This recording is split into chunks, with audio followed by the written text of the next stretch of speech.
Muy bien. Este pasaje que voy a compartir con vosotros es un pasaje muy bonito, que desde la primera vez que lo leí, hace mucho tiempo, siempre me cautivó. Siempre me rompe los esquemas de la gran misericordia del Señor. Y lo quiero compartir con vosotros porque en estas últimas semanas me ha hecho mucho eco. Y creo que es un momento oportuno para hablar de él. Y esto está en 2 de Crónicas 33, del 1 al 16. 2 de Crónicas 33, del 1 al 16. Es el reinado de Manasés.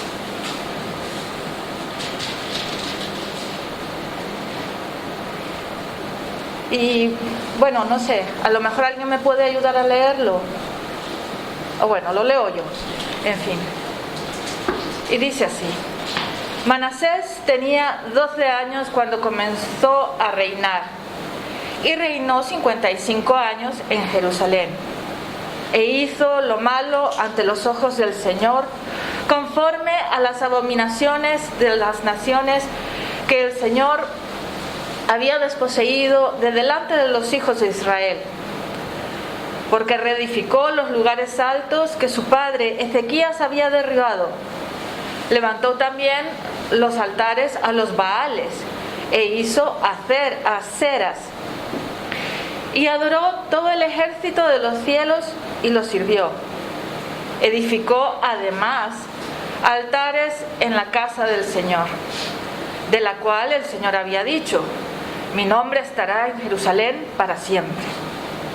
Edificó altares a todo el ejército de los cielos en los atrios de la casa del Señor. E hizo pasar por el fuego a sus hijos en el valle de Ben Hinnom. Practicó la hechicería, usó la adivinación, practicó la brujería, trató con medium y espiritistas. Hizo mucho mal ante los ojos del Señor, provocándole a ira. Colocó la imagen tallada del ídolo que había hecho en la casa de Dios, de la cual Dios había dicho a David y a su hijo Salomón: en esta casa y en Jerusalén, que he escogido de entre todas las tribus de Israel, pondré mi nombre para siempre. Y no volveré a quitar el pie de Israel de la tierra que yo he asignado para vuestros padres, con tal que cuiden de hacer todo lo que les he mandado conforme a toda la ley y los estatutos y ordenanzas dados a Moisés. Así hizo extraviar Manasés a Judá y a los habitantes de Jerusalén, para que hicieran lo malo más que las naciones que el Señor había destruido de los hijos de Israel. Y el Señor habló a Manasés y a su pueblo, pero ellos no hicieron caso. Por eso el Señor hizo venir contra ellos a los jefes del ejército del rey de Asiria, que capturaron a Manasés con garfios, lo ataron con cadenas de bronce y lo llevaron a Babilonia. Cuando estaba en angustia, imploró al Señor su Dios y se humilló grandemente delante del Dios de sus padres. Y cuando oró a él, Dios se conmovió por su ruego, oyó su súplica y lo trajo de nuevo a Jerusalén, a su reino. Entonces Manasés supo que el Señor era Dios. Después de esto edificó la muralla exterior de la ciudad de David al occidente de Guión, en el valle, hasta la entrada de la puerta del pescado, y rodeó con ella el Ofel y la hizo muy alta. Entonces puso jefes del ejército en todas las ciudades fortificadas de Judá. También quitó los dioses extranjeros y el ídolo de la casa del Señor, así como todos los altares que había edificado en el monte de la casa del Señor y en Jerusalén, y los arrojó fuera de la ciudad. Y reparó el altar del Señor y sacrificó sobre él ofrendas de paz y ofrendas de gratitud, y ordenó a Judá que sirviera al Señor, al Dios de Israel. Bueno, este es un texto muy, muy bonito, y siempre me llamó la atención el caso de Manasés, ¿no? Porque refleja lo bajo que podemos caer todos y cada uno de nosotros cuando nos alejamos de Dios. Pero también nos enseña quién es Dios. Y cuando nos volvemos a Él, podemos ver cómo Dios nos levanta. Y bueno, hemos estado hablando en mensajes anteriores sobre conversiones, sobre arrepentimientos, y este caso es muy bonito. Y me gustaría ver hay muchas claves para leer este texto, y hay muchas maneras de abordarlo. El texto es muy rico y no pretendo agotar aquí toda la riqueza del texto, ¿vale? Pero sí me gustaría dividirlo en 3 momentos fundamentales, como cuando le pedimos a alguien que dé su testimonio, ¿no? Cuando cada uno de nosotros hemos pasado aquí adelante a dar un testimonio, decimos cómo era nuestra vida antes, qué pasó, cómo nos encontramos con el Señor, y luego, como tercer momento, cómo cambió nuestra vida. Entonces, y de alguna manera quiero ordenar el texto en este aspecto. Entonces, ¿qué podemos decir de Manasés? Bueno, del versículo 3 al 6, pues se nos describe lo que fue la vida de Manasés antes, ¿no? Era un rey que hizo lo malo ante el Señor. Y la lista que enumera es una lista súper larga, muy fuerte, muy fea, por cierto. Bueno, no voy a enumerar aquí todo, pero bueno, decir algunas cosas, ¿no? Actuó conforme la dominación de las naciones vecinas. Actuó como un pagano, por así decirlo, rindiendo culto a dioses paganos. Edificó altares altos, altares en lugares altos. Eso quiere decir que adoptó la religiosidad de los pueblos vecinos también. Adoró al ejército de los cielos. Incluso vemos que practicó la brujería, la hechicería, la adivinación, mediums, espiritismo. O sea, la lista es larga. Pero hay cosas que llaman fundamentalmente la atención.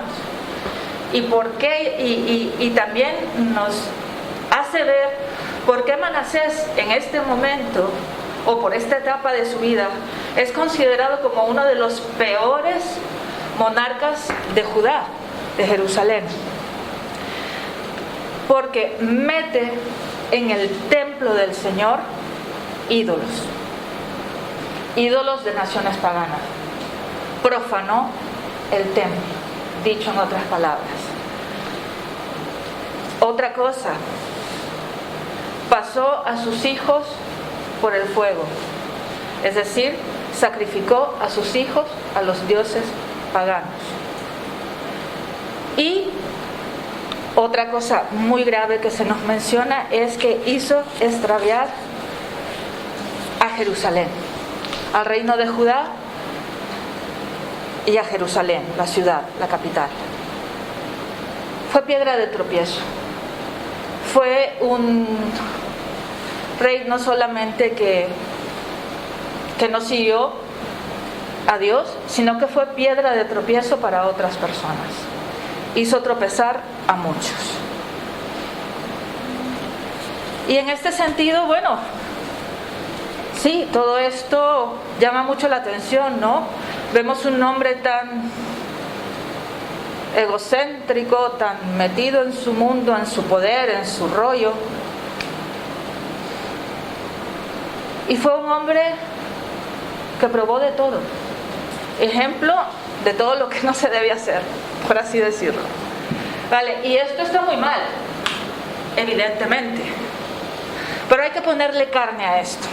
Porque es muy fácil de decir, ay, mira lo que hizo Manasés, o mira qué mal está, ay, sí, es que mediums, espiritistas, adivinación, meter ídolos, profanar el templo, eso está muy mal, muy mal, muy mal. Pero bueno, veamos quién es este Manasés. Manasés es un hombre con poder, es el rey de Israel, y está agobiado. Porque como todo rey, pues tiene su agenda, tiene sus proyectos, tiene un montón de cosas. En el entorno internacional hay un contexto bastante desfavorable.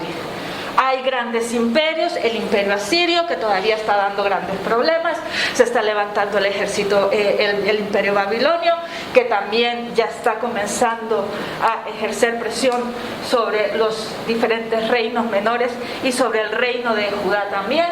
Y también está Egipto, que también es por ahí, está también sacando su cuota de poder. Entonces, vemos que este Manasés es un personaje que está centrado en sí mismo, en su poder, como diría, como veríamos en una típica escena de Tolkien, ¿no? El Señor de los Anillos. Él quiere el poder, él quiere su tesoro, él quiere cuidarlo, ¿no? Y además es un tío que por la presión de las necesidades internas que puede tener cualquier nación, sobre todo ante la amenaza de tanta potencia extranjera, es un hombre que está desesperado por conservar su poder. De ahí que en el nombre de la desesperación, este tío lo prueba de todo. Va al templo, como todo buen judío, pero comienza a practicar la idolatría, lo de los pueblos vecinos. Ah, bueno, que estos adoran a Moloch, que estos adoran a Baal, que estos adoran a Acera, que era como una reina del cielo, etcétera, etcétera. Y este tío lo prueba todo. También me imagino que consultar tanto con brujos, con hechiceros, con mediums y todo esto era parte de su desesperación. El tío quería su seguridad. El tío quería que le dijeran lo que él quiere oír. Y lo propio de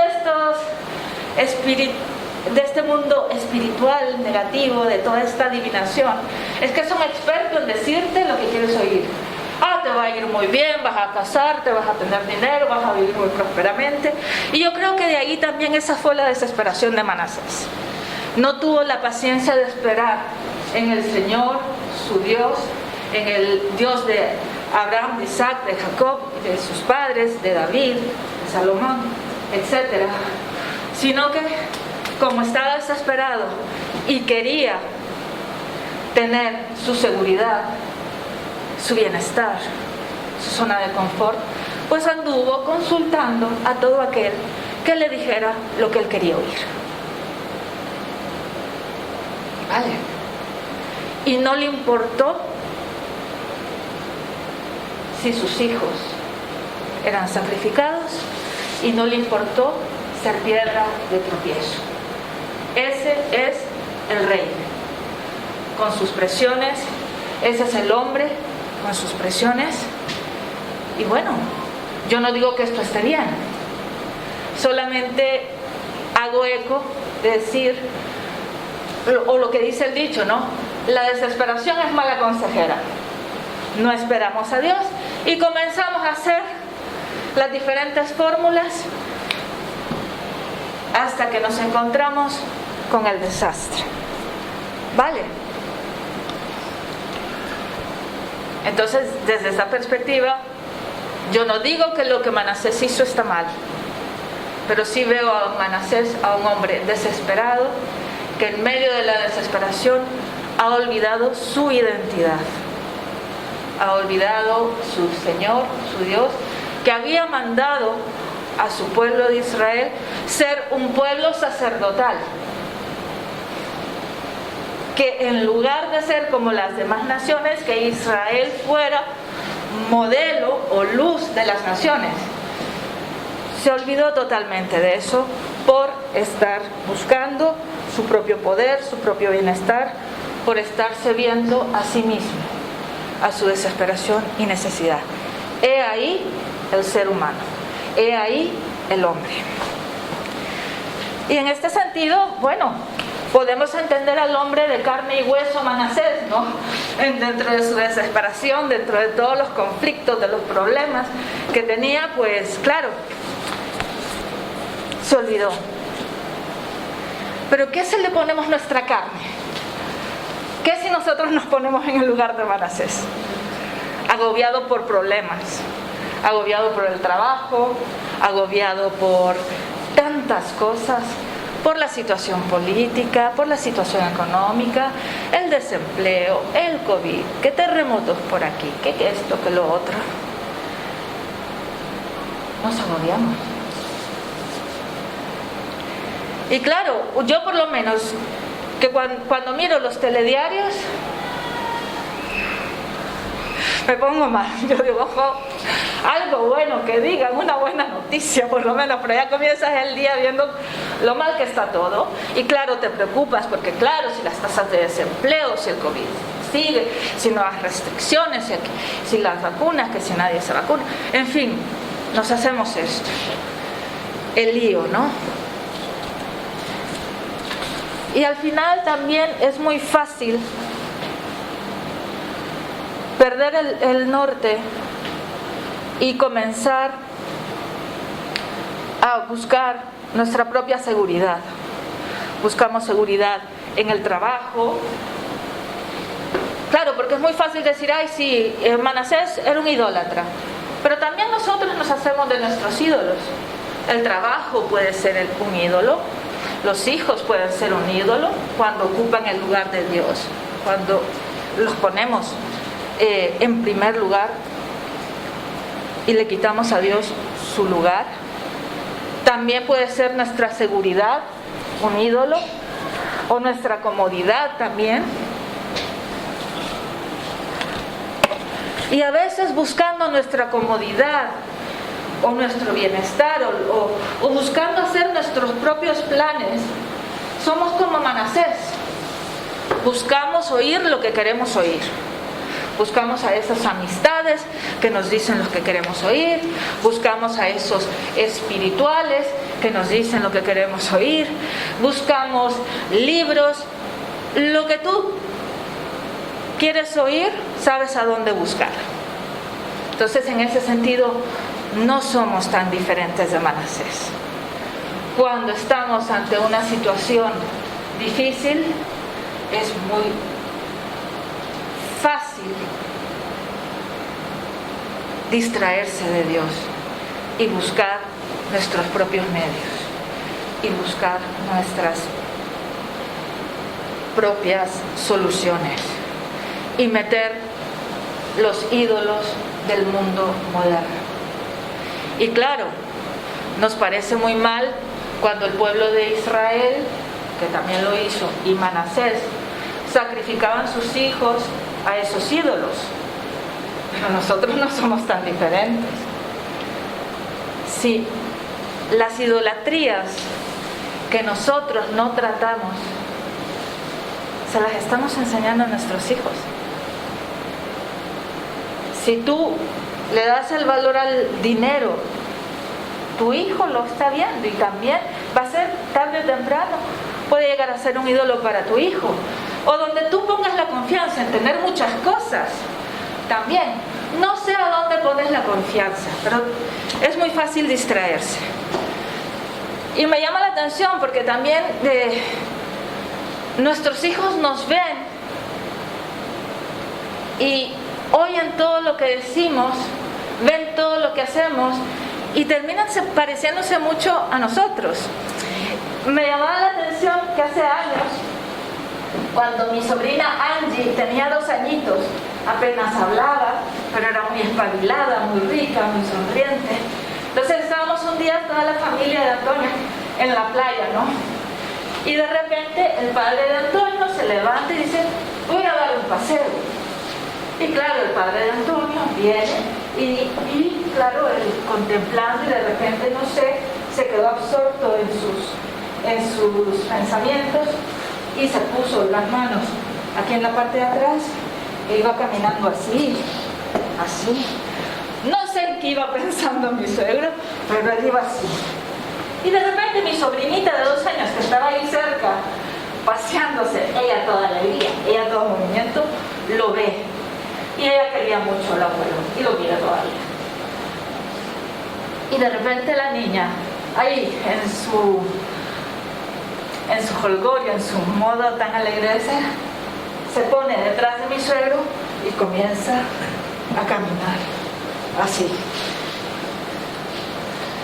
Todos nos partimos de risa y nos llamó la atención, porque el niño se identifica con las figuras paternas, con las figuras mayores, y al final no sabe ni por qué, pero termina caminando de esa misma manera. Entonces, no somos tan diferentes a Manasés, ninguno de nosotros. La manera en que nosotros caminamos influye en las personas que nos rodean y sobre todo en nuestros hijos.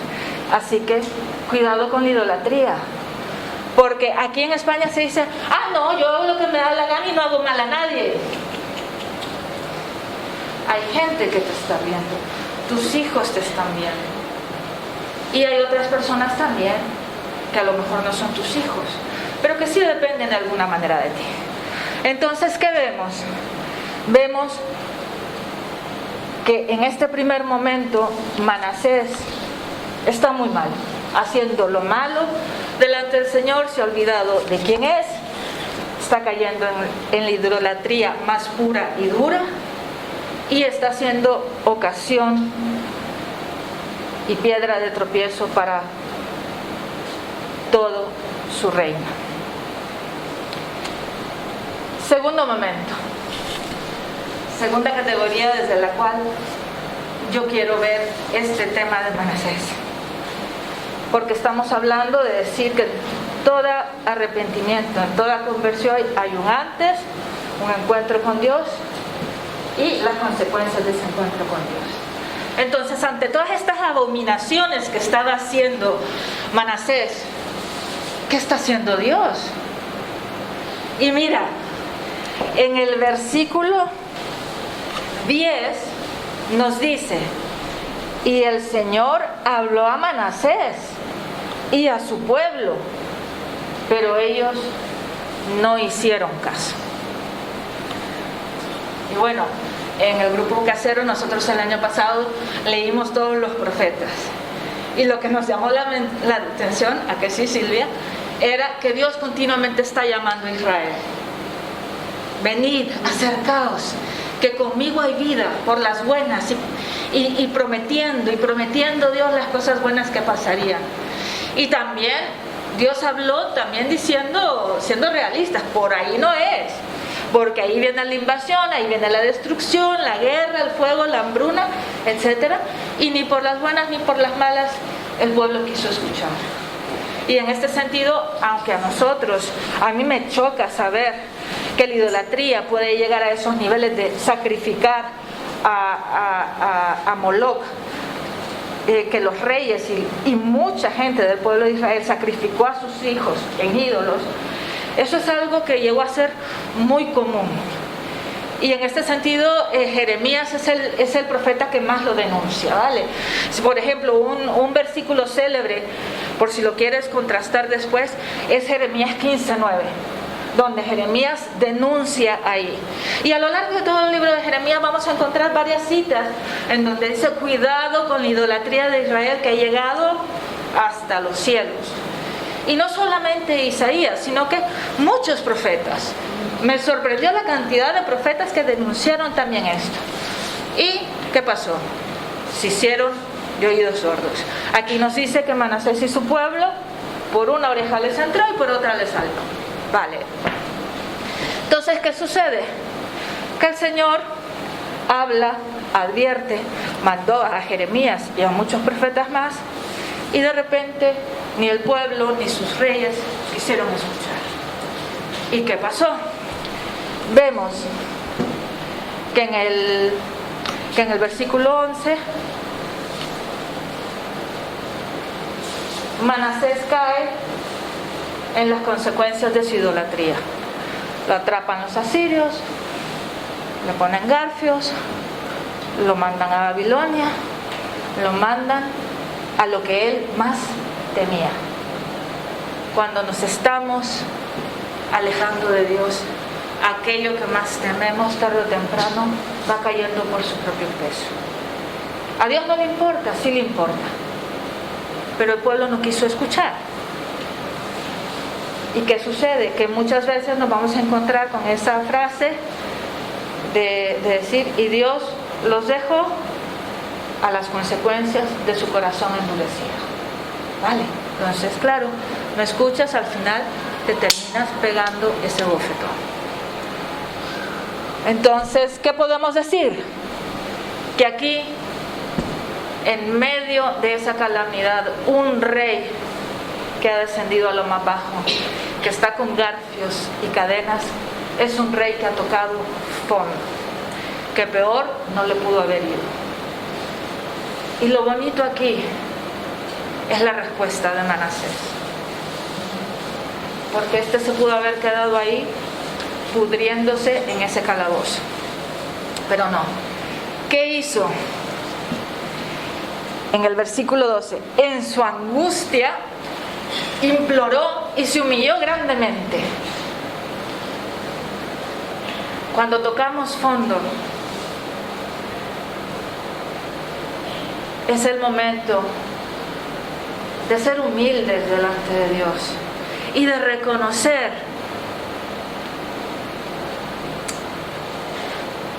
todo lo que hemos hecho. Tal vez no fue con mala intención, tal vez queríamos salvar muchas cosas, la situación, el pellejo, la política, el país, qué sé yo, no sé cuál es lo que tu prioridad o tu gran preocupación, pero aquí se toca a fondo y se reconoce que se ha hecho muy mal. Me gusta esta actitud de Manasés, porque en el momento más oscuro de su vida busca a Dios de corazón, porque dice, se humilló grandemente. No fue, ay, lo siento, sino que se humilló. Es como decir, se rindió a Dios y decir, Señor, no nos dice cómo fue la oración de Manasés, pero todo ese orgullo altivo que le había llevado a la idolatría máxima, se humilla grandemente. Y a mí lo que más me conmueve es la respuesta de Dios.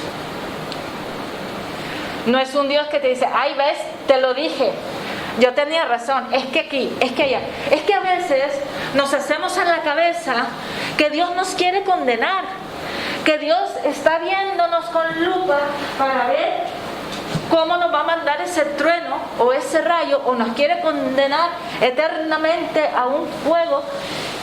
Y no es así, no es la voluntad de Dios. Dios te quiere dar ese infierno que te estás construyendo. Dios quiere vida abundante, pero si no le escuchas, vale. Pero aquí he escuchado y me encanta esto de la respuesta de Dios, ¿no?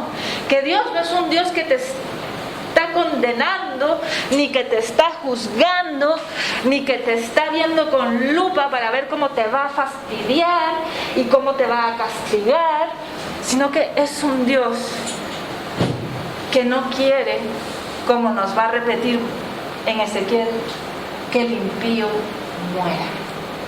Es un Dios que quiere que el impío se abra a Él, que reconozca su pecado. Y esto también es muy bonito. Te animo a que leas Ezequiel.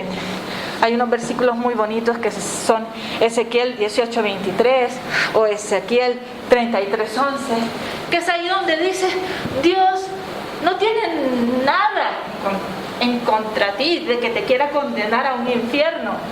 Es un Dios que te quiere salvar de ese infierno que tú solo te construyes.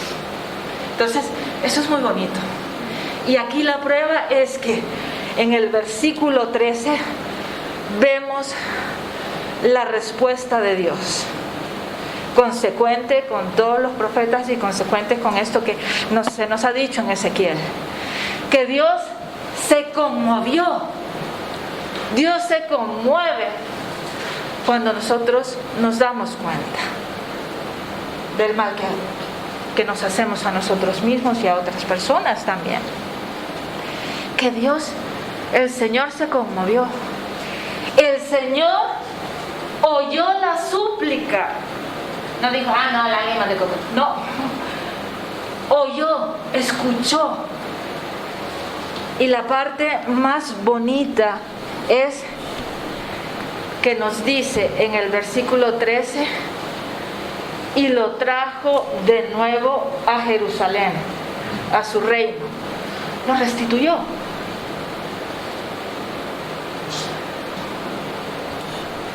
¿Cuál es la invitación? Que a veces podemos pensar que hemos caído en lo más bajo, y a lo mejor sí. Yo por lo menos hay momentos de mi vida que yo digo: me pesa. Y la tentación siempre está ahí. Pero no es necesario tocar fondo, pero cuando tocamos fondo, si nos humillamos delante de Dios, Dios conoce nuestras mentes y nuestros corazones y sabe cuando de verdad lo hacemos de corazón. Y Dios se conmueve, oye nuestras súplicas y nos devuelve nuestra dignidad, por así decirlo. Y aquí viene la parte que más me gusta a mí de todo esto, porque en el versículo 13 termina así diciendo: y entonces Manasés supo que el Señor era Dios. Adiós ídolos, adiós espiritistas, hechiceros, etcétera, etcétera. Ahí supo que ese Dios al que él había profanado el templo, al que él había desoído sus profetas, al que él había pasado 1000 veces de largo tratándolo como un ídolo más, era Dios. Su Señor era Dios. Y eso es muy bonito, Aquí vemos ya cómo cambia la vida de Manasés cuando es humillado y conoce a Dios y sabe quién es Dios. Aquí vemos ese arrepentimiento, ese cambio de mente, ese ya no querer seguir en la idolatría ahí, sino que es un detenerse y darte la vuelta y caminar hacia Dios. Y eso me fascina a mí, porque vemos ya en Manasés otros frutos. ¿Qué hace Manasés? ¿Qué nos dice este texto? ¿Qué hace Manasés? Reconstruye las murallas de Jerusalén. Que en lugar ya de quedarse expuesto a las naciones paganas, comienza a edificar como la muralla, para que no vengan más esa idolatría que tanto daño nos has hecho. Es una manera bonita de decirlo, ¿no? De decir: ya no quiero más paganismo, no quiero más influencias ajenas a mi identidad, a quien soy yo en Jesús.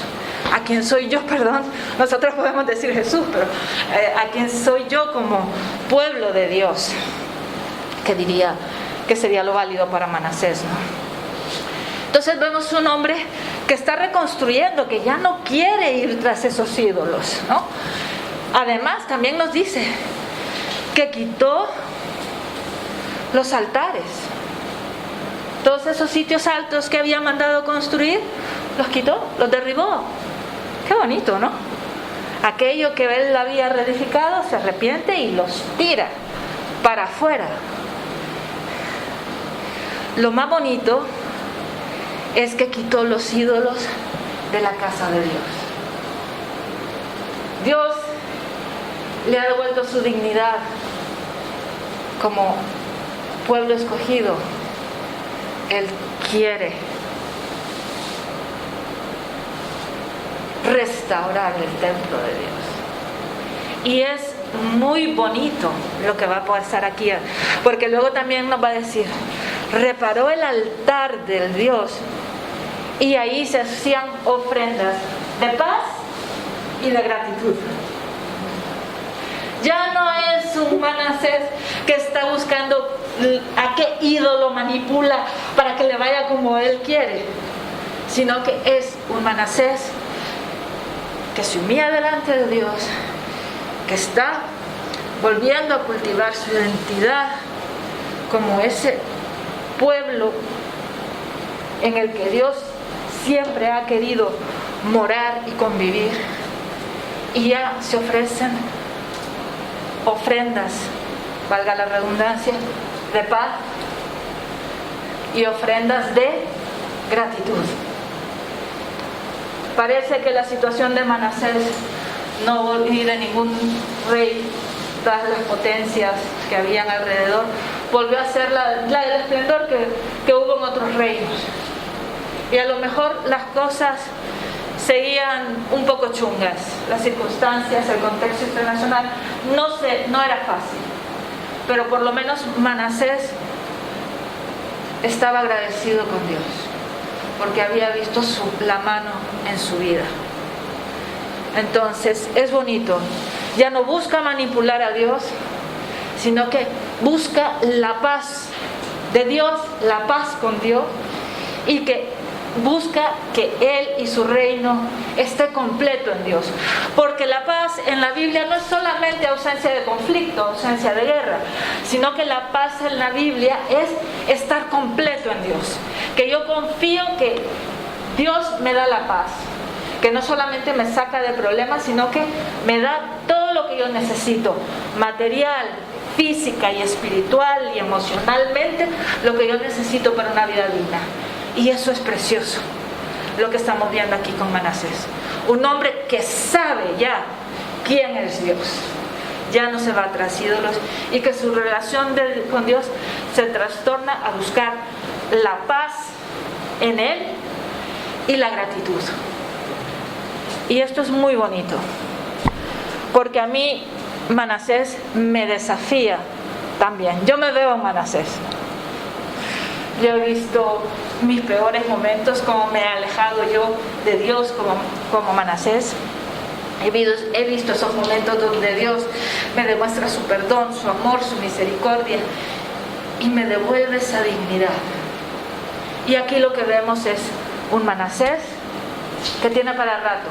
Parece que fue uno de los reinados, o no me acuerdo si es el más largo o uno de los más largos de los reyes de Judá. Duró en el poder 55 años.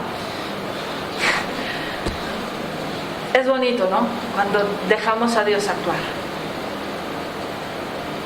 Y me gusta porque eso, ¿no? Me imagino que cuando buscamos la presencia de Dios, nos arrepentimos, nos humillamos delante de Él, sabiendo que sus planes son mucho mejores que los nuestros.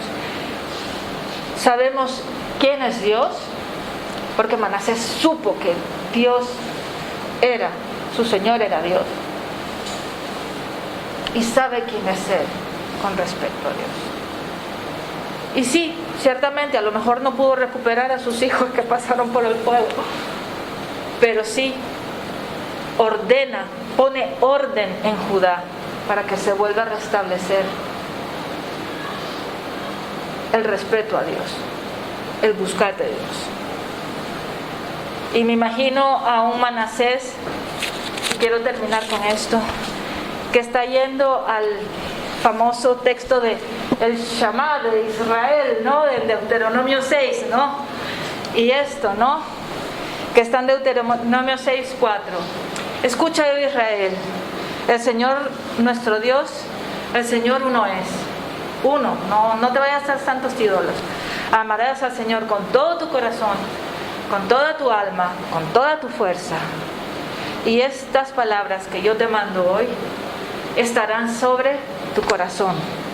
Y diligentemente las enseñarás a tus hijos. Y hablarás de ellas cuando te sientes en tu casa y cuando andes por el camino, cuando te acuestes y cuando te levantes. Y las atarás como una señal en tu mano y serán por insignias entre tus ojos. Las escribirás en los postes de tu casa y en tus puertas. Dicho en otras palabras, yo creo que Manasés no nos dice cómo, yo me lo imagino, vamos, y esta es una manera de que a lo mejor nos puede servir para nosotros. Cuando yo sé quién es Dios, lo tengo aquí, lo tengo aquí, lo tengo acá. Conozco su palabra, conozco su poder. Y el estilo de vida, mi levantar, mi andar, mi acostarme, mi recogerme, mi esto y lo otro, es tan evidente que todos lo ven. Y además no te dice que todo el mundo te vea, sino que incúlcala diligentemente en tus hijos. Porque si sabes cuál es el propósito de tu vida, también vas a querer que tus hijos averigüen cuál es el propósito de su vida. Y los llevarás al Señor. Así que el Señor lo que nos está pidiendo, creo yo, es que pongamos su vista, la vista en Él. Que Él tiene buenos planes para nosotros. Que no nos distraigamos en muchas cosas. Y ahora que estamos en tiempo de Navidad, la invitación es a buscar de Él. A no distraernos con tantas cosas. Que si arbolito, que si gambas, que si aquí, que si allá. La Navidad no es tener o no tener un arbolito. La Navidad es buscar de Dios. Un Dios que se ha encarnado en Jesús porque nos ha querido con locura y nos quiere rescatar de nuestra idolatría. Un Dios que conoce las oscuridades de nuestro corazón y que quiere sanarnos y vivir con nosotros. Que esta Navidad sea la Navidad en donde Jesús renueve cada uno de nuestros corazones. Que podamos ver nuestras idolatrías y que podamos saber quiénes somos en Dios y que podamos ser esa luz de las naciones a las que estamos llamados a ser. Que el Señor florezca y que podamos de verdad ser esa ofrenda de paz y ese pueblo que se humilla y le busca. Y ese es el anhelo para el día de hoy. Gracias, Señor. Renuévanos. Señor, te anhelamos. Aquellas cosas que no te agradan, dínoslas, Señor, porque las queremos rendir a ti. Trabaja en nuestro corazón. Tú no quieres condenarnos, todo lo contrario, quieres salvarnos de nosotros mismos y de todos los líos en que nos metemos, Señor. Gracias, Padre, por tu gran misericordia. Ayúdame a conocerte más en tu poder y en tu palabra. Ayúdame a estar siempre contigo, porque tú ya lo hiciste todo, tú te has dado todo. Yo quiero entregarme el día de hoy y que esta Navidad sea que tú nazcas y te encarnes en mi vida y en mi corazón. Ese es el anhelo de nuestro corazón. Amén.